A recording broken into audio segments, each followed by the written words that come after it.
خواتین و حضرات السلام علیکم ورحمۃ اللہ وبرکاتہ و مغفرتہ۔ پروگرام احکام شریعت اور فقہ حنفی سے متعلقہ مسائل کے ساتھ ایک دفعہ آپ کی خدمت میں دوبارہ حاضر ہیں۔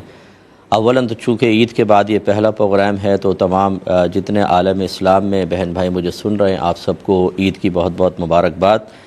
اگرچہ باسی ہو چکی ہے لیکن چلیں پھر بھی۔ اور دوسرا ایک عذر کا بیان کہ بہت سارے بھائیوں نے عید کی مبارکباد واٹس ایپ وغیرہ پہ بھیجی لیکن میں فرداً سب کو جواب نہ دے سکا، تو برا محسوس نہیں کیجیے گا۔ اس کے علاوہ بہت سارے لوگوں نے رمضان میں کویسچنز بھیجے، جتنی میری استطاعت اور ہمت تھی کثرت مصروفیات کے باوجود میں نے جواب دینے کی کوشش کی، لیکن پھر بھی سب کو یقیناً میں کور نہ کر سکا۔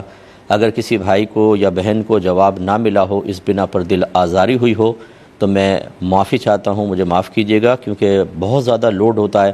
یہ نمبر میرا عام ہے، پوری دنیا سے ہی تقریباً لوگ کانٹیکٹ کرتے ہیں، تو اس لیے سب کا جواب دینا پاسبل نہ ہو سکا، تو میری معذرت قبول کیجیے گا۔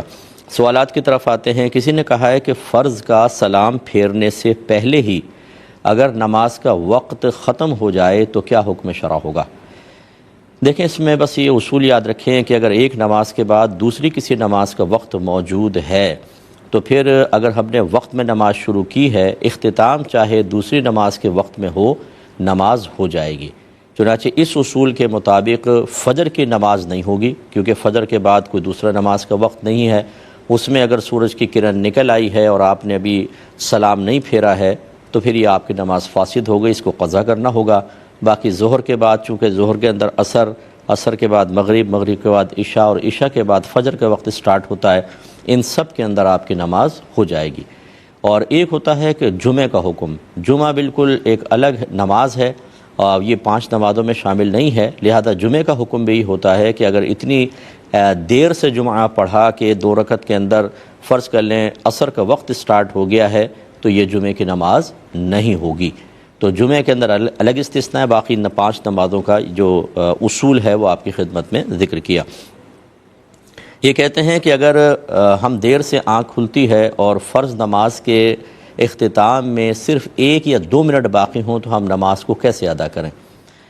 دیکھیں، اب 2 چیزیں ہیں۔ پہلی بات تو یہ کہ کیا آپ وضو کر سکتے ہیں اور پھر یہ نماز کا وقت 1-2 منٹ ٹھہرتا ہے تو پھر تو آپ سب سے پہلے وضو کریں تیزی کے ساتھ، اور اس کے بعد بالاختصار نماز کو ادا کریں۔ اختصار کے ساتھ ادا کرنے کا طریقہ یہ ہے کہ آپ تکبیر لگائیں اور ڈائریکٹ الحمد سے شروع کریں۔ ثنا، اعوذ باللہ، بسم اللہ ترک کر دیں، الحمد پڑھیں، سورت پڑھیں، رکوع کریں، ایک بار اس میں تسبیح پڑھیں، پھر سمیع اللہ لمن حمید ربنا ولک الحمد، سجدے میں بھی ایک تسبیح، پھر اٹھیں، پھر اگلے سجدے میں ایک بار تسبیح۔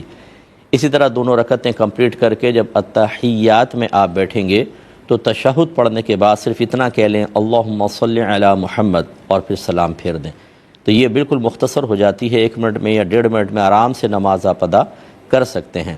دوسری صورت یہ ہے کہ آپ دیر سے آنکھ کھلی اور وضو کا بھی ٹائم نہیں ہے، صرف 1-2 منٹ باقی ہیں۔ اس میں علماء کا اختلاف ہے۔ اس میں اکثر علماء ہمارے ائمہ ثلاثہ، امام اعظم امام محمد اور امام ابو یوسف رضی اللہ تعالی عنہما، تینوں جلیل القدر ہستیاں کہتی ہیں کہ یہ وقت میں قلت تیمم کے لیے عذر نہیں ہے، لہٰذا اب وہ نماز قضا ہی ہوگی، تیمم کر کے ادا نہیں کر سکتا، وضو کرے گا تو ٹائم ہی نکل جائے گا۔ لیکن امام اعظم کی ہی ایک اور شاگرد ہیں امام ظفر رحمۃ اللہ علیہ، وہ یہ کہتے ہیں کہ ایسی حالت میں انسان تیمم کر کے نماز ادا کر لے اور وہی اختصار کے ساتھ، اور بعد میں اس نماز کو دہرا لے۔ اکثر علماء لوگوں کی طبیعت اور کیفیات کو دیکھتے ہوئے امام ظفر رحمۃ اللہ علیہ کے قول پہ فتویٰ دینا ہی پسند کرتے ہیں، کیونکہ اگر یہ کہہ دیا جائے اس زمانے کے اندر کہ آپ ٹھیک ہے وضو نہیں کر سکتے، تیمم کی اجازت نہیں ہے، نماز چھوڑ دیں، تو پھر کچھ 3-4 منٹ باقی ہوں گے تب بھی نفس سستی کروا کے نماز قضا کروائے گا، اور یہ اکثر لوگوں کی عادت ہوتی ہے جہاں رعایت کا مسئلہ ملا وہاں پر سستی طاری ہو گئی، اس وجہ سے امام ظفر رحمۃ اللہ علیہ کے فتوے پر ہی عمل کیا جاتا ہے۔ تو اصل مسئلہ وہی ہے بہرحال، اور اس میں یہ صورتحال ہے، تو بہتر یہی ہے کہ آپ تیمم کر کے نماز کو ادا کر لیں اور بعد میں اس کو دہرا لیں۔ یہ کہتے ہیں کہ بچے کے کان میں، جو نومولود بچہ ہوتا ہے اس کے کان میں اذان نہ دینے کا کیا حکم ہے؟ کیا یہ اذان دینا لازم ہے؟ دیکھیں، کوئی فرض یا واجب تو نہیں ہے، سنت کریمہ ضرور ہے، تاکہ پہلی آواز اس کے حافظے کے اندر، اس کے برین کے اندر جو محفوظ ہو وہ اللہ تبارک و تعالیٰ کا نام اور اذان کی آواز ہو۔ اس وجہ سے، اور اس میں برکت ہے اور نبی کریم صلی اللہ علیہ وسلم کا طریقہ رہا ہے، تو اس کو ترک جان بوجھ کر نہیں کرنا چاہیے، بہت بڑی محرومی کی بات ہے۔ ہاں لیکن یہ ہے کہ کوئی بھول گیا فرض کر لیں اور اذان نہ دے سکا تو یہ نہیں کہیں گے کہ وہ گناہگار ہوا۔ ایک یہ پوچھا تھا، ایک مختصر سا بریک لیں گے، ہمیں یقین ہے آپ ہمارے ساتھ ہی رہیں۔ بسم اللہ الرحمن الرحیم۔ ایک کویسچن یہ کیا تھا کہ دوستوں میں ایک شخص ہے جو ذرا موٹا دوست ہے، تو باقی دوست اس کے جسم کے ابھرے ہوئے حصوں پہ ہاتھ پھیرتے ہیں، مذاق کرتے ہیں، اور یہ کسی کوئی بری خواہش کی وجہ سے نہیں، ویسے چھیڑ چھاڑ کرتے ہیں اس سے، تو ایسا کرنا کیسا ہے؟ دیکھیں، شرعی لحاظ سے ایسی کوئی بھی حرکت کرنا منع ہوتی ہے کہ جس کی بنا پر کسی کی دل آزاری متوقع ہو۔ اب ہم لوگ بعض اوقات کہتے ہیں جی ہم تو سب دوست ہیں یار، مذاق چلتا ہی رہتا ہے۔ بالکل صحیح آپ کہہ رہے ہیں کہ مذاق چلتا رہتا ہے، لیکن کیا سامنے والا ہمیشہ ہر بات کو اگنور بھی کرتا رہتا ہے؟ ایسا نہیں ہوتا۔ خود آپ جو سن رہے ہیں، آپ اپنی کیفیات دیکھ لیں کہ بعض اوقات گھر میں کوئی مذاق کرتا ہے، سب مذاق کر رہے ہوتے ہیں، ہم اس کو اگنور کر دیتے ہیں، لیکن بعض اوقات طبیعت ایسی ہوتی ہے، کیفیت ایسی ہوتی ہے کہ کسی کی چھوٹی سی بات بھی بری لگ جاتی ہے اور اس میں ہم ناراضگی کا اظہار کرتے ہیں، تو سامنے والے کہتے بھی ہیں کہ یار تم تو اتنی سی بات پہ ناراض ہو گئے، مذاق تو چلتا ہی رہتا ہے۔ تو اس کا مطلب یہ ہوا کہ اگر مذاق چلتا بھی رہتا ہے تب بھی کسی کی دل آزاری متوقع ہے، تو اس لیے اس قسم کا کسی کا مذاق اڑانا شرعاً ٹھیک نہیں ہے۔ وہ جب آپ کے پاس آئے گا، اس کو ایک خوف ہوگا کہ اب میں جاؤں گا تو میرا مذاق اڑے گا، احساس کمتری میں مبتلا ہوگا۔ ایک میں نے یہ بات سنی تھی، واللہ اعلم بالصواب، کہ درست تھی کہ نہیں، کہ کلاس میں ایک ذرا بھاری جسم کی بچی تھی، دیگر سہیلیاں اس کو مذاق اتنا زیادہ اڑایا کہ اس نے سوسائڈ کر لی تھی، خودکشی کر لی تھی۔ تو یہ طریقہ کار ہرگز نہ رکھیں، خدا را اس میں آپ کا بھی نقصان ہے، سامنے والے کا بھی نقصان ہے۔ دوسرا یہ کسی نے پوچھا ہے کہ کیا مرد کا مساج کر سکتا ہے جبکہ ستر ڈھکا ہوا ہو؟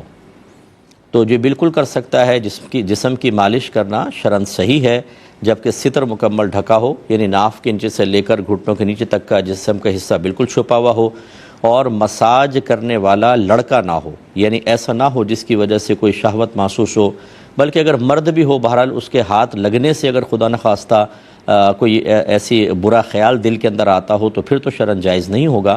لیکن اگر اس قسم کی کوئی صورتحال نہیں ہے اور کوئی صحیح ضرورت ہے، جیسے بعض اوقات تیل کی مالش سے فائدہ ہوتا ہے، جسم کے مساج سے کوئی پٹھے وغیرہ کھنچ جاتے ہیں تو وہ تھوڑا سا نرم پڑ جاتے ہیں، تو اس قسم کے معاملات کو کرنا ان صورتوں میں شرعاً جائز بھی ہوگا۔ یہ کسی نے کہا ہے کہ مسجد کے ساتھ ایک ملحقہ پرانا قبرستان ہے، مسجد کے صحن کے ساتھ کچھ پرانی قبریں بھی ہیں۔ اب یہ چاہتے یہ ہیں کہ اس قبرستان سے کچھ پلر اٹھائیں اور مسجد کے جو اوپر کا حصہ ہے اس کو اس سے ملا کر پھر وہ نماز کے لیے جگہ کشادہ ہو جائے گی، قبریں نیچے آ جائیں گی، اوپر ایک چھت سی آ جائے گی، تو کیا حکم شرع ہے؟ دیکھیں، یہ شرعاً بالکل صحیح ہے کہ اگر قبریں نیچے ہوں تو آپ اس کے اوپر کوئی چھت وغیرہ قائم کر کے اس پہ کھڑے ہو کر نماز پڑھ سکتے ہیں۔ یہ مسجد کے اوپر کھڑا ہونا نہیں کہلائے گا۔ مطاف جو ہے، بعض علماء کی تحقیق کے مطابق جو ہم طواف کرتے ہیں، اس کے نیچے بھی مزارات ہیں، 70 انبیاء علیہ السلام کے مزار ہیں، بعض نے یہ کہا ہے۔ تو اب یقینی سی بات ہے، اوپر سے ہم طواف کر رہے ہیں تو وہ مزارات کافی نیچے ہیں اور یہ اوپر ایک چھت سی بنا دی گئی ہے، تو اس میں کوئی حرج نہیں ہے۔ ہاں، یہ جو قبرستان کے اندر پلر کھڑا کریں گے تو کیا اتنی جگہ ہے ان پلر کی کہ کسی قبر کو نقصان پہنچائے بغیر وہ پلر کھڑا کریں گے؟ اگر ایسا ہے تو ٹھیک ہے، اور اگر ایسا نہیں ہے اور بلکہ یوں ہوگا کہ کسی قبر کو مسمار کریں گے، اس کے اوپر پلر کھڑا کریں گے، تو پھر یہ شرعاً جائز نہیں ہوگا۔ ایک کالر ہمارے ساتھ ہیں، پہلے کال لیتے ہیں۔ السلام علیکم۔ وعلیکم السلام۔ جی بھائی جان۔ میرے دو سوال ہیں۔ جی۔ ایک، یہ سوشل میڈیا ویب سائٹ پہ، یوٹیوب، فیس بک وغیرہ پہ آپ کو پتا ہے کہ اس میں مختلف چیزیں شو ہوتی ہیں، جیسے اوپر جوتے کی یا کسی پاؤں کی تصویر ہوتی ہے اور نیچے خانہ کعبہ کی یا مسجد نبوی وغیرہ کی تصویریں آ رہی ہوتی ہیں، اور تو اس طرح کی چیزوں کو دیکھنے کا، یا کچھ اسلامک پروگرامز میں بھی سم ٹائم ایسا ہوتا ہے کہ کرسی پہ، چیئر پہ بیٹھے ہوتے ہیں، نیچے پٹی چل رہی ہوتی ہے جس پہ نام مقدس لکھے ہوتے ہیں، تو اس کو دیکھنے کا شرعی حکم کیا ہوگا؟ جی۔ اور دوسرا سوال میرا یہ ہے کہ میں بیسیکلی جوائنٹ فیملی میں رہتا ہوں، اور اس گھر میں میرے بھائیوں کے ساتھ میرا حصہ بھی ہے، لیکن میرا حصہ کم ہے، ان کا زیادہ ہے۔ تو میں اور میری بیوی بچے، ہم لوگ ایک کمرے میں رہتے ہیں 2 بچوں کے ساتھ۔ تو میرا سوال بیسیکلی یہ ہے کہ میری آمدنی اتنی ہے نہیں کہ اگلے چند ایک سالوں میں اپنا گھر خود بنا سکوں، تو کیا میری بیوی میرے ساتھ مل کے کام کر سکتی ہے تاکہ ہم جلد از جلد اپنے گھر بنانے کی پوزیشن میں آ سکیں؟ چلیں ٹھیک ہے، میں عرض کرتا ہوں انشاءاللہ۔ ایک اور کالر ہیں۔ السلام علیکم۔ السلام علیکم۔ جی وعلیکم السلام۔ مفتی صاحب میرا یہ سوال ہے کہ مغرب کی نماز پڑھنے کے لیے کسی شخص نے وضو کیا تو کیا اب اس فرائض پڑھنے کے لیے وہ فرائض میں تحیۃ الوضو کی نیت کر سکتا ہے؟ اور میں انشاءاللہ عرض کرتا ہوں، یہ لے لیتے ہیں، یہ کہہ رہے ہیں سوشل میڈیا پہ بعض اوقات ایسا ہوتا ہے کلپس وغیرہ ڈلی ہوتی ہیں تو اوپر جیسے جوتے وغیرہ کی آ گئی، نیچے کوئی خانہ کعبہ وغیرہ کی ہے، تو کیا حکم شرع ہوگا؟ بہرحال اگر یہ آپ نے نہیں ڈالی، کسی اور نے ڈالی ہوئی ہیں، یا ترتیب ایسی ہے یوٹیوب وغیرہ پہ جیسے اوپر کلپس ہیں اس میں کچھ اور آ رہا ہے، نیچے پاکیزہ چیزیں آ گئی ہیں، تو پھر بہرحال یہ تو آپ کا تو کوئی اس میں ہیڈک نہیں ہے اور نہ آپ کا کوئی قصور ہے، یہ کسی نے کیا اور وہ ترتیب وہی ہے جو انہوں نے کی ہوئی ہے، آپ نے تو نہیں کی، تو اس میں بہرحال آپ کوئی قصوروار نہیں ہے۔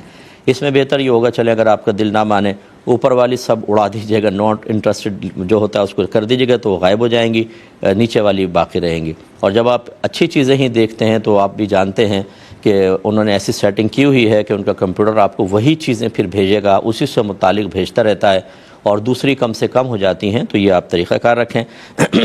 دوسرے انہوں نے کہا کہ بعض اوقات میڈیا پہ پروگرام چل رہے ہوتے ہیں، جو شرکاء ہیں بیٹھے ہوتے ہیں، ان کے پاؤں نظر آ رہے ہوتے ہیں، اور نیچے کوئی پٹی چل رہی ہوتی ہے جس میں پاکیزہ نام وغیرہ آ رہے ہوتے ہیں، کیا حکم شرع ہے؟ دیکھیں دیکھنے میں تو بہرحال یہ معیوب صحیح محسوس ہوتا ہے، لیکن حقیقتاً یہ ایسا ہوتا نہیں ہے، کیونکہ وہ پاؤں علیحدہ ہوتے ہیں اور یہ پٹی تو اوپر سے چڑھائی جاتی ہے، یعنی یہ میڈیا والے جو ہوتے ہیں ہمارے یہ وہ کرتے ہیں، تو یہ بظاہر ایسا نہیں ہوتا کہ پاؤں کے نیچے واقعی کوئی پٹی موجود ہو یا پاکیزہ نام ہو۔ پاؤں ایک الگ ہے اور پٹی کی ایک الگ حیثیت ہوتی ہے، دیکھنے میں ایسا نظر آ رہا ہوتا ہے، تو بہرحال احتیاط کی جائے بہت اچھی ہے، اور اگر احتیاط نہیں بھی کرتے تو بہرحال اس میں گناہ کا کوئی پہلو نہیں ہے، اور دونوں صورتوں میں آپ پروگرام وغیرہ دیکھ سکتے ہیں۔ ایک یہ بھائی نے جو کویسچن کیا جواب دیتا ہوں، پہلے کالر ہیں۔ السلام علیکم۔ السلام علیکم۔ جی وعلیکم السلام۔ جی مثلا میرے دو سوال ہیں۔ میرا پہلا سوال یہ ہے کہ اگر کسی عورت کو غسل دیا جا رہا تھا اور اس میں بالٹی میں پانی تھا، اگر وہ پانی مستعمل ہو گیا اور اس مستعمل پانی سے غسل دے دیا تو اس پہ کوئی جو غسل دے رہے تھے ان پہ کوئی گناہ تو لازم نہیں آئے گا؟ جی اور مصعب جو ہے نا، اگر جیسے میت کو جب کفن دیتے ہیں تو انہوں نے خاتون کو جن کو غسل دیا جا رہا تھا انہوں نے کہا تھا کہ میری 2 چادریں ہیں، یہ اس میں مجھے نا تقسیم کرنا۔ اب وہ جو ان کا کفن منگوایا گیا تھا نا باہر سے، اس کے مطابق اس میں تھوڑی کمی آ رہی تھی، تو اس طرح سے کیا ہم کمی آ رہی ہو تو وہ چادریں لے سکتے ہیں، یا بالکل ہی جو آیا ہوتا ہے وہی ناپ تول وہی؟ اور اگر کفن کی ترتیب غلط ہو جائے، جیسے پہلے لفافہ رکھ دیا بعد میں زار رکھ دیا، یا کفنی اس طرح سے اگر گڑبڑ ہو جائے تب بھی کوئی جو لوگ تقسیم کر رہے ہیں؟ جی میں بتاتا ہوں بیٹا، عرض کرتا ہوں۔ یہ بھائی نے فرمایا کہ میں جوائنٹ فیملی سسٹم میں رہتا ہوں، میرے پاس جو حصہ مکان ہے بہت ہی کم ہے، ایک روم ہے اس میں بھی بچے سوتے ہیں، باقی کے پاس زیادہ ہیں، تو میں یہ چاہتا ہوں کہ میں چونکہ آمدنی کم ہے، میری زوجہ بھی میرے ساتھ جاب وغیرہ کریں اور ہم جلدی ارننگ کر کے اپنے لیے الگ گھر کا انتظام کر لیں، تو کیا حکم شرع ہوگا؟ جی بالکل، یہ ایک معقول عذر ہے۔ آج کل کے دور میں ایک کمرے میں گزارا کرنا، جبکہ بچے بھی ہوں، ہسبینڈ وائف ہوتے ہیں، ان کے مابین بہت سارے معاملات ہوتے ہیں، اور یقینی سی بات ہے کہ ایک روم میں پرائیویسی بھی نہیں رہتی آدمی کی، اور پھر آج کل گرمی کے معاملات، دیگر چیزیں، یہ ایک معقول شرعی عذر ہوگا کہ اگر شوہر باوجود کوشش کے اپنی آمدنی نہیں بڑھا سکتا تو زوجہ بھی ورک کر سکتی ہیں، لیکن یقیناً جب وہ جاب کریں گی تو ان کو شرعی تمام قواعد اور قوانین کا اہتمام کرنا ہوگا، ان کا لحاظ کرنا ہوگا۔ مثال کے طور پہ وہ برقعے میں نکلیں، راستہ پرامن ہونا چاہیے، جہاں پر وہ جاب کریں وہاں پر نامحرم کے ساتھ تنہائی وغیرہ نہ ہو، کوئی ایسا غلیظ قسم کا ماحول نہ ہو، کام بھی بالکل جائز ہونا چاہیے۔ اب فرض کر لیں کہ وہ ٹیچر ہیں اور ایسے اسکول میں ٹیچنگ کرتی ہیں جہاں بچیاں وغیرہ ہیں، تو بہت اچھی بات ہے کہ قریب وہ اس طریقے سے جاب بالکل کر سکتی ہیں، اور اللہ تعالیٰ آپ کی مشکلات کو حل فرمائے، تو اس میں شرعی لحاظ سے کوئی معاملہ نہیں ہوگا۔ ایک بچے نے پوچھا کہ مغرب کے لیے وضو کیا تھا، جب نماز پڑھنے کھڑے ہوئے تو اسی میں تحیۃ الوضو کی نیت کر لیں تو ٹھیک ہے؟ تو جی بالکل ٹھیک ہے، اس میں کوئی مسئلہ نہیں ہے۔ تحیۃ الوضو کی نیت کسی اور نماز کی نیت کے ساتھ شامل ہو سکتی ہے، اس لیے فقہاء نے فرمایا کہ مثال کے طور پہ اگر آپ مسجد میں آتے ہیں اور مسجد میں آ کے 4 سنتیں پڑھنا چاہتے ہیں، پہلے آپ نے وضو کیا پھر آپ مسجد میں داخل ہوئے، تو مسجد میں تحیۃ المسجد بھی ہوتی ہے، وضو کیا تو تحیۃ الوضو، اور آپ نے سنتیں پڑھنی ہیں تو ایک سنت کی نیت کے ساتھ یہ 2 نیتیں بھی آپ شامل کر سکتے ہیں، اسی طریقے سے یہاں پر بھی ہو جائے گا۔ یہ کہتے ہیں کہ کسی خاتون کو، میت خاتون کو غسل دے رہے تھے، لیکن بالٹی کا پانی مستعمل ہو گیا، یعنی بے وضو کسی نے ہاتھ اس میں ڈال دیا تو اسی پانی سے غسل دے دیا، تو کیا حکم شرع ہوگا؟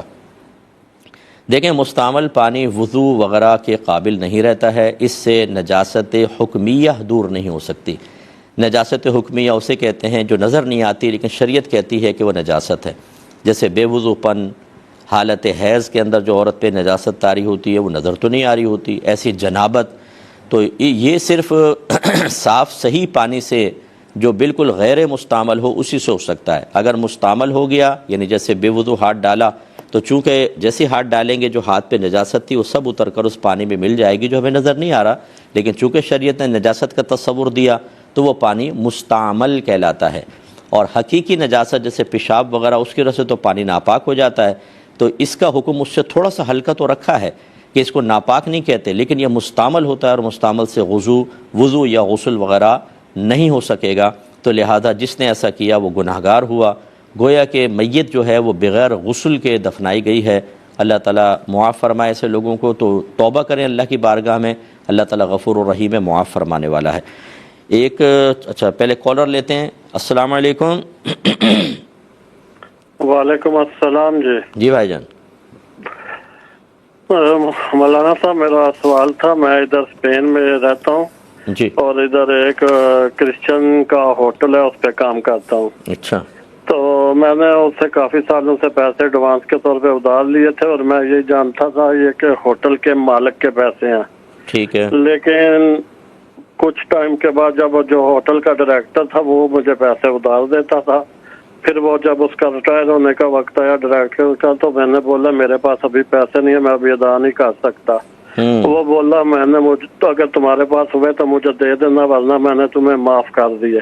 ٹھیک ہے۔ پھر میں نے اسے بولا میرا تو خیال تھا یہ پیسے ہوٹل کے اونر کے ہیں، مالک کے ہیں، تمہارے نہیں۔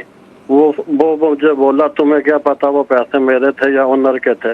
میں نے جب تمہیں بولا کہ میں نے تمہیں معاف کیے تو معاف کیے، تم کیوں کس چیز کی فکر لیتے ہو؟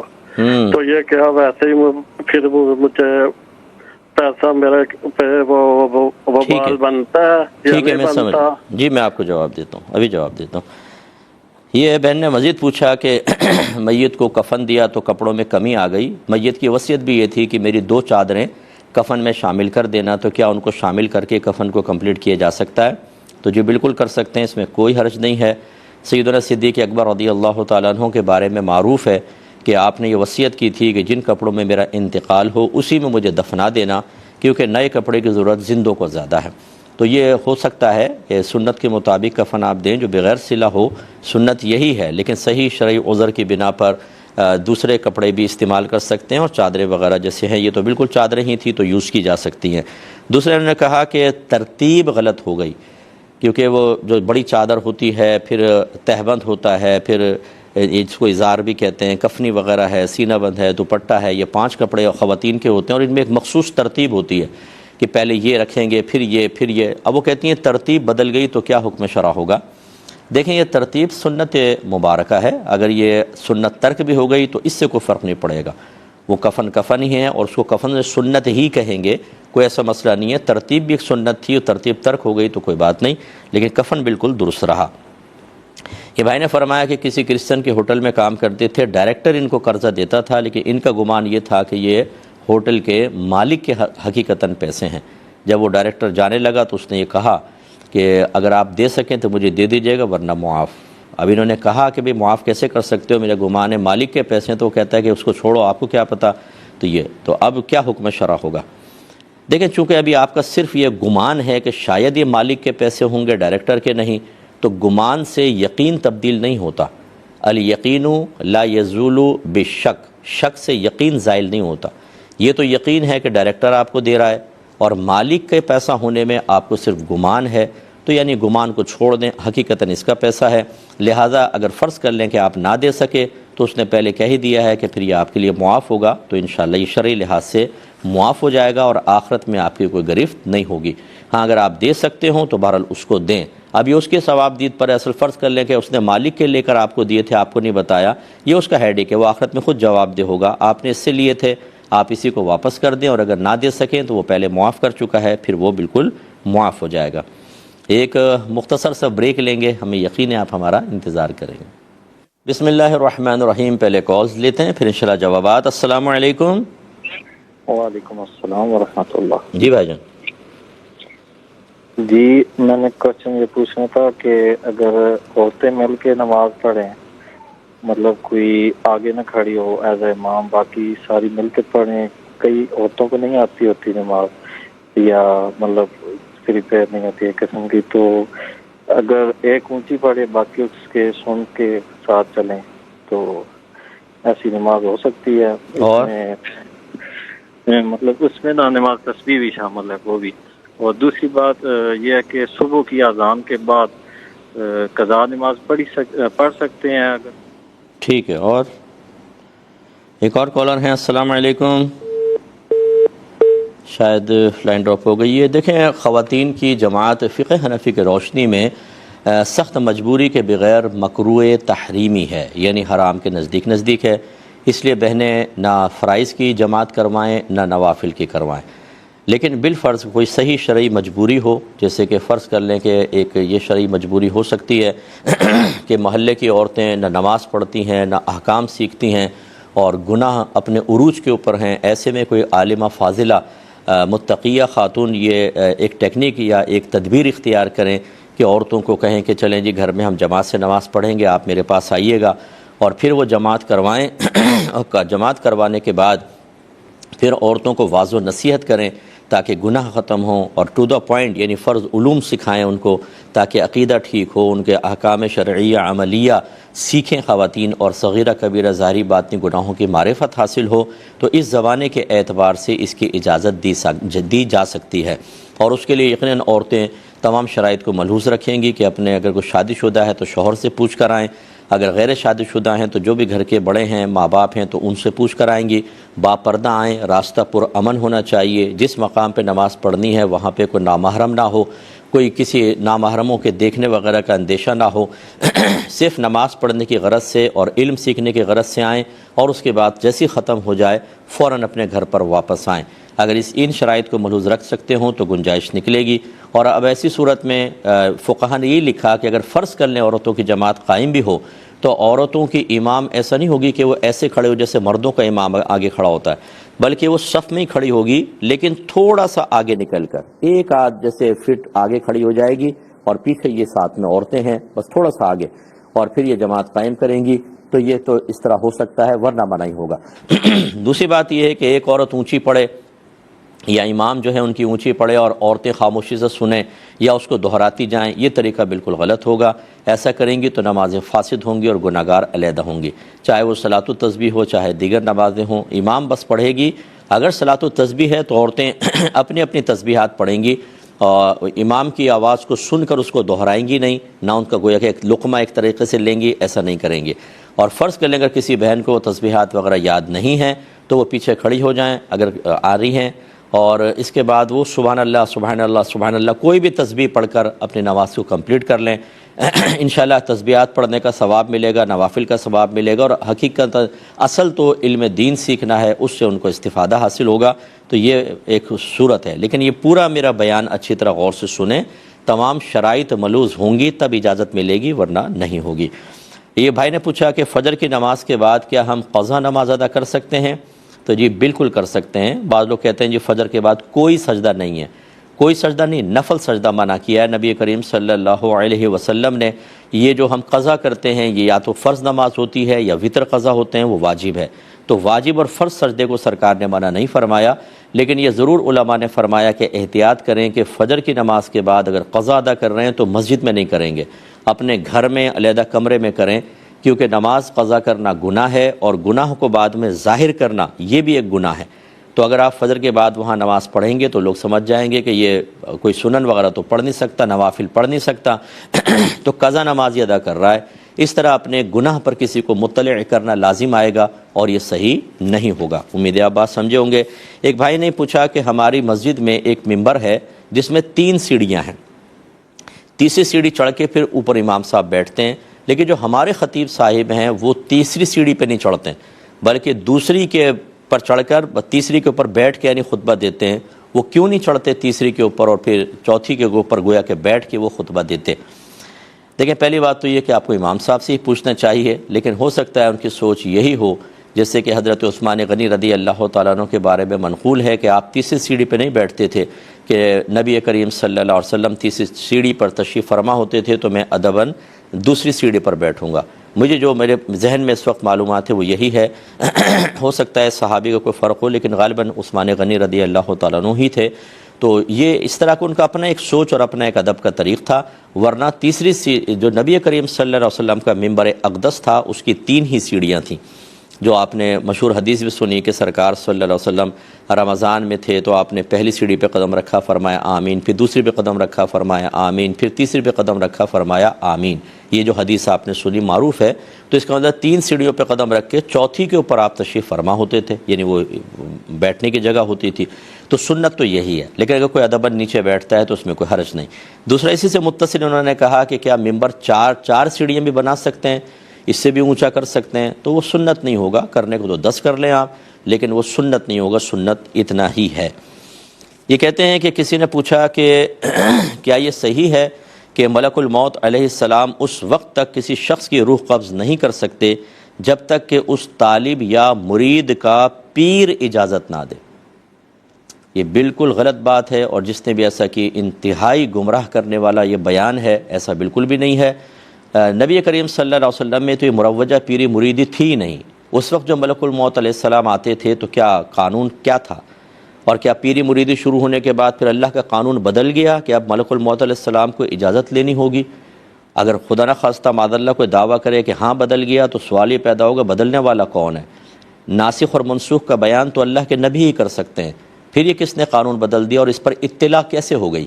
اور دوسری بات یہ ہے کہ پیر اتنا مطلب اونچا کیسے ہو گیا کہ ملک الموت علیہ السلام اللہ کا حکم پورا کرنے کے لیے پہلے اس سے پرمیشن لیں گے اور پھر وہ اجازت دے گا تو روح قبض کریں گے، ورنہ نہیں۔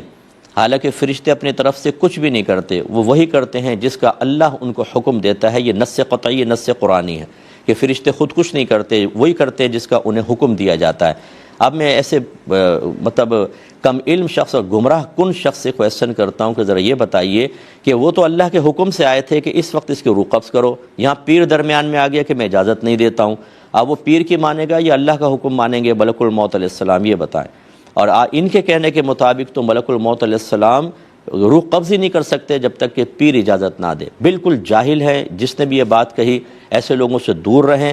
یہ اپنے چکنی چپڑی باتیں، لہجوں کے اتار چڑھاؤ، لچھے دار گفتگو سے قوم کو اسی طرح بے وقوف بنا کر اپنے گرد جمع کرتے ہیں، اور ان کو خود یہ تمیز نہیں ہوتی۔ پیر بعض وقت تو ایسے سے پیر ہوتے ہیں جن کے پاس نہ علم ہے، نہ روحانی طاقتیں ہیں، نہ قوتیں ہیں، انہوں نے مطلقاً کہہ دیا۔ تو مطلقاً ہو یا مقیداً ہو، بہرحال کوئی بہت ہی صاحب علم پیر ہو، اس کو بھی اس کے پاس بھی اختیار نہیں۔ اللہ تبارک و تعالیٰ جس کی روح قبض کرنا چاہتا ہے، ملک الموت علیہ السلام آتے ہیں اللہ کے حکم سے اور روح قبض کرتے ہیں اللہ کی پرمیشن کے بعد، انہیں کسی کی پرمیشن کی حاجت نہیں ہے۔ ایک یہ کہا کہ کسی نے پوچھا تھا کہ بعض اوقات ہم کسی جگہ جاتے ہیں تو ہمیں ایسا لگتا ہے جیسے ہم نے پہلے کہیں یہ چیزیں دیکھی ہوئی ہیں، یا کوئی گھر میں واقعہ ایسا ہوتا ہے، کوئی کپ ٹوٹا، کوئی گلاس ٹوٹا، ایک دم ذہن کہتا ہے ایسا پہلے بھی کبھی ہوا تھا۔ تو جب ایک نے یہ بات کہی تو دوسرے نے کہا کہ بھئی مسئلہ یہ ہے کہ یہ اس لیے ہوتا ہے کہ عالم ارواح میں یہ سب روحوں کو دکھایا جاتا ہے، تو وہ ایک آپ کو یاد ہوگا، اور پھر پریکٹیکلی طور پر ہوتا ہے تو ایسا لگتا ہے جیسے پہلے ہوا ہے، کیا حکم شرع ہوگا؟ دیکھیں یہاں پر بھی وہی بات ہے کہ یہ بالکل غلط ہے۔ عالم ارواح میں کس نے یہ کہا کہ روحوں کو جو کچھ ہونے والا تھا سب کا سب دکھا دیا جاتا ہے؟ کہیں پر بھی نہیں موجود ہے۔ یہ خواہ مخواہ ایک غیبی امور کے اندر مطلب مداخلت بیجا کرنا، یہ غیبی خبر تو نبی ہی دے سکتا ہے، اور احادیث میں تو ایسا کچھ بھی نہیں ہے۔ تو اس لیے یہ غلط بات ہے، عالم ارواح میں کچھ نہیں دکھایا جاتا۔ جو کچھ معاملہ ہوتا ہے یہ کبھی ایسا ہوتا ہے کہ ہو سکتا ہے آپ نے خواب میں کوئی چیز دیکھ لی ہو اور وہ چیز بعض وقت سامنے بھی آ جاتی ہے، تو یہ ہو سکتا ہے کہ وہ خواب والی چیز آپ کو بھول گیا کہ خواب میں دیکھا تھا، ایسا لگا جیسے یہ پہلے ہوا ہے، لیکن حقیقتاً آپ نے خواب میں دیکھا، کیونکہ بہت ساری خواب کی چیزیں یاد نہیں رہتی۔ جب آپ رات میں خواب دیکھتے ہیں، صبح اٹھتے ہیں تو یہ کہتے نظر آتے ہیں یار آج بہت میں نے خواب دیکھے، اچھا سنا، یاد ایک بھی نہیں ہے، وہ بھول جاتے ہیں۔ تو یہ ایسا ہو سکتا ہے، لیکن عالم ارواح والی بات بہرحال بالکل غلط ہے۔ یہ کہتے ہیں کہ کسی نے یہ کہا کہ آپ کے سامنے جب کوئی شخص مسئلہ پوچھے اور آپ اس کو جواب دیں تو یہ نہ کہیں کہ اس کا حل یہ ہے، بلکہ آپ یہ کہیں کہ فلاں عالم نے یا فلاں کتاب میں یہ لکھا ہوا ہے، کیونکہ غیر عالم کو فتویٰ دینا صحیح نہیں ہوتا۔ دیکھیں دو چیزیں ہوتی ہیں، ایک یہ ہوتا ہے کہ آپ کوئی مسئلہ بیان کر رہے ہیں بغیر کسی کے پوچھے، اس میں تو یہ ہو سکتا ہے آپ مسئلہ بیان کریں اور ریفرنس نہ دیں کہ میں نے کسی عالم سے سنا ہے یا میں نے کسی کتاب میں پڑھا ہے، پھر یہ کہنے کی حاجت نہیں ہوتی۔ آپ کہتے ہیں چلے میں وضو کے مسائل آپ کو بتاتا ہوں، تو آپ نے بتا دیے جبکہ آپ نے سیکھے ہوئے تھے۔ اور ایک ہوتا ہے کہ سائل کویسچن کرتا ہے کہ بھئی یہ میرا سوال ہے، کوئی جواب دے دیں، اس میں میرا تو مشورہ یہ ہوتا ہے کہ بہت ہی کوئی آسان سا ہو تو جواب دیں، ورنہ بعض اوقات آپ نے ایک بات سنی ہوتی ہے یا پڑھی ہوتی ہے، لیکن سائل کے سوال کے اندر جو اس نے سوال کیا ہے اس کی نوعیت دوسری ہوتی ہے، عام آدمی اس کو نہیں سمجھ پاتا۔ ہم چونکہ فتوے کی فیلڈ سے وابستہ ہیں، ہمیں پتہ ہوتا ہے کہ یہ جو پوچھ رہا ہے اس مسئلے میں تھوڑا سا فرق آئے گا، لیکن وہ بتانے والے کو نہیں آتا، اس صورت میں تو بتانا ہی جائز نہیں ہوگا، چاہے آپ یہ کہیں کہ کتاب میں پڑھا ہے یا یہ کہیں کہ میں نے عالم سے سنا ہے، نہیں جواب دے سکتے۔ ہاں اگر بالکل سیدھی سیدھی بات ہے کہ یار وضو کے فرائض کتنے ہیں، تو آپ نے کہا کہ 4 ہیں، اتنی آسان بات، اس میں تو پھر یہ کہنے کی حاجت بھی نہیں ہے کہ عالم نے بیان فرمایا، میں نے کتاب میں پڑھا، غیر عالم بھی بیان کر سکتا ہے ایسے سوالات کے جوابات میں۔ تو خلاصہ کلام یہ کہ یہ بات مطلقاً درست نہیں ہے۔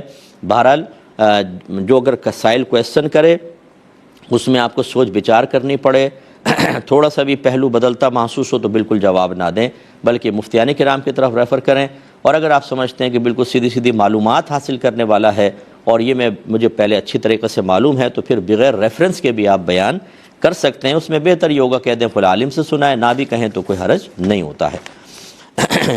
ایک کویسچن یہ کیا، یہ پڑوسی ملک سے آیا تھا کہ ہمارے ہاں ایسا ہوتا ہے کہ کسان کو 70,000 روپے کوئی شخص جیسے مثلاً دے دیتا ہے، اور طے یہ ہوتا ہے کہ ہر پیداوار میں جو بھی پیداوار ہوگی سال میں، چاہے 4 فصلیں ہوں 5 ہوں، ہر پیداوار میں سے آدھا غلہ اس پیسے والے کو دیا جائے گا، اور وہ پیسے والا اپنا پیسہ جب چاہے نکال سکتا ہے، 2 سال میں، 3 سال میں، 4 سال میں، جب چاہے وہ اپنے پیسے کو واپس لے سکتا ہے۔ تو کہ اس کی کیا شرعی حیثیت ہوگی؟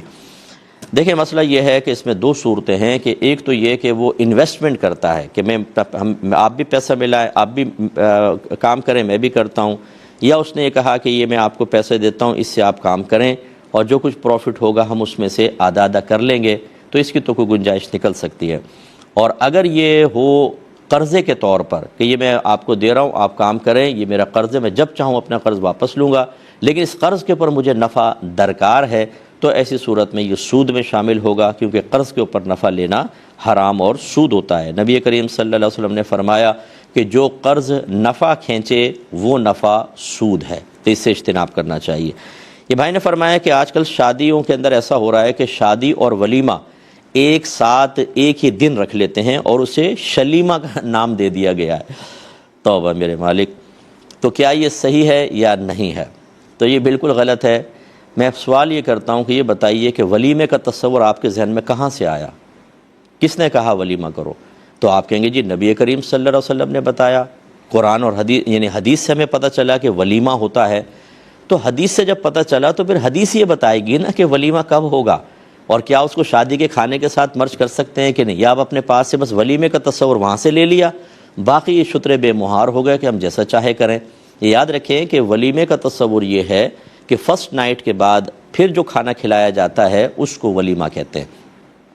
تو یہی نبی کریم صلی اللہ علیہ وسلم کا طریق رہا کہ شب زفاف کے بعد آپ نے کھانا کھلایا ہے صحابہ کرام کو، یا ویسے ہی تقسیم کیا جیسے صحابہ کو بلا کے کھلا دیا ہے۔ تو یہ ولیمے کا تصور ہے۔ اب اگر آپ شادی کر رہے ہیں، شادی یقینی سی بات ہے فرسٹ نائٹ سے پہلے ہی ہوتی ہے، تو اب اس کے اندر اگر آپ ساتھ ہی ولیمہ کر دیتے ہیں تو یہ ولیمے کی سنت تو پوری نہیں ہوگی، تو اس کو ولیمہ کہنا، اور اس قسم کی بدعتیں ایجاد ہرگز نہ کی جائیں۔ ولیمہ کرنا یہ سنت کریمہ ہے۔ حضرت عبد الرحمن بن عوف رضی اللہ تعالیٰ عنہ سرکار کی خدمت میں حاضر ہوئے تو جسم کپڑوں پہ زرد رنگ لگا ہوا تھا۔ سرکار نے فرمایا کہ اے عبد الرحمن یہ کیا ہے؟ عرض یا رسول اللہ میری شادی ہوئی ہے اور یہ اس وجہ سے رنگ لگا ہوا ہے۔ تو نبی کریم صلی اللہ علیہ وسلم نے ارشاد فرمایا کہ پھر آپ ولیمہ کریں چاہے ایک بکری کے ذریعے ہی کیوں نہ ہو۔ تو اس کا مطلب یہ ہوا کہ یہ تصور شریعت نے دیا ہے اور اس کا وقت بھی معین کر دیا ہے، اس کو وقت کو بدل دینے سے ولیمے کی سنت ادا نہیں ہوگی، اور جو چیز سنت کو ختم کر دے وہ بدعت ہوتی ہے۔ ایسی بدعتیں ایجاد نہ کریں، ورنہ آپ کے بچے آپ ہی کے روش پہ چلتے ہوئے آپ نے ولیمے کو شلیمہ بنا دیا، اس کے بعد وہ اس کو قیمہ کر دیں اور کیا کر دیں یہ اللہ ہی بہتر جانتا ہے، اور وہ ایک چیز پہ بچے نہیں رہیں گے، پھر وہ ہر چیز میں اپنی مرضی اور سہولت کے مطابق تبدیلیاں پیدا کریں گے، اور اسی بنا پر دین کا نقشہ بدل دیا ہے۔ ہمارے خاندانوں کے رسوم اور رواج اکثر خلاف شرع اور بالکل قرآن اور حدیث کے خلاف ہوتے ہیں، اور ہم جرأت مندی کے ساتھ ان کو اس لیے کر رہے ہوتے ہیں ہمارے ہاں تو ایسا ہوتا ہے۔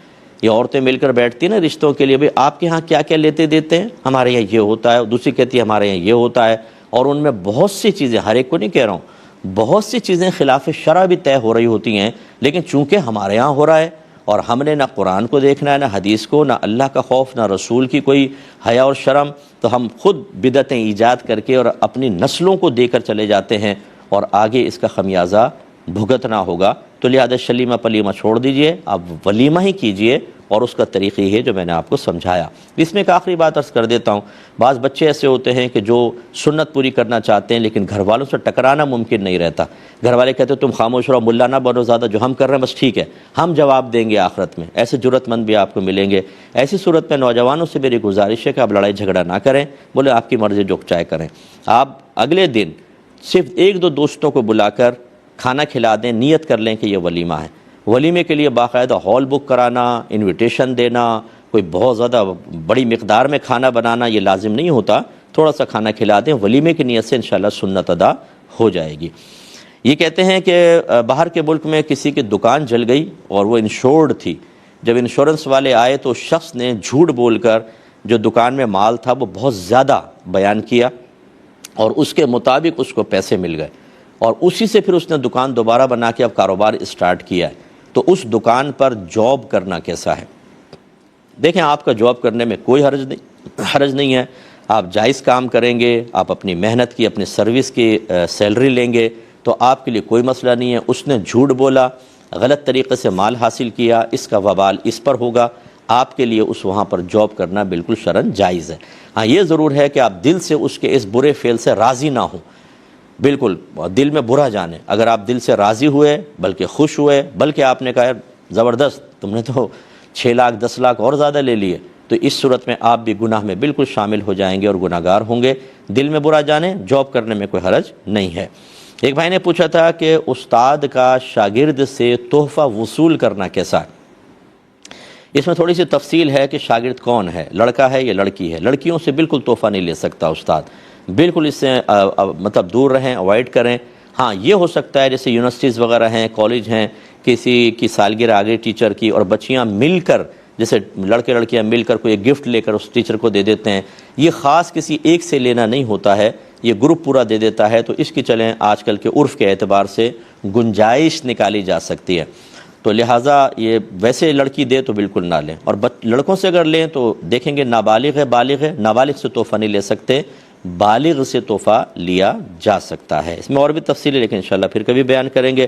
اب ہمارے پروگرام کے وقت تقریباً ختم ہو رہا ہے، آپ ہمارے لیے دعا کریں، اور میں پورے عالم اسلام کے لیے دعا کرتا ہوں کہ اللہ تعالیٰ جہاں کہیں دنیا میں مسلمانوں پر ظلم ہو رہا ہے ہماری غیب سے مدد فرما، فرشتوں کو مدد کے لیے بھیج، ہمارے دشمنوں کو ہدایت عطا فرما۔ اللہ تعالیٰ اس دعا کو قبول فرمائے، آمین۔ وآخر دعوانا ان الحمد للہ رب العالمین۔